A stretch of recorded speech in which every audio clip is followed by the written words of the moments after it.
Here I've got NOKIA X71 and let me show you how to clear browsing data on the following device. So at the very beginning you have to open the browser that you are using. In my case it is Google Chrome.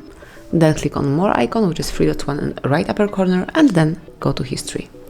Now click on clear browsing data and smoothly by marking the options from basic and advanced options, you can select those that you would like to remove. So I will also mark media licenses, saved passwords, autofill from data, and site settings.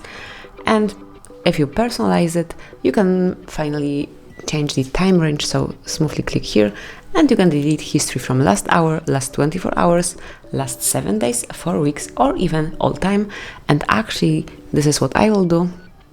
I would like to fully clear my browsing data, and the last step is to click on clear data. Confirm that you would like to delete it by tapping on clear, and that's it. As you can see, there is no history here and you can create it from the beginning.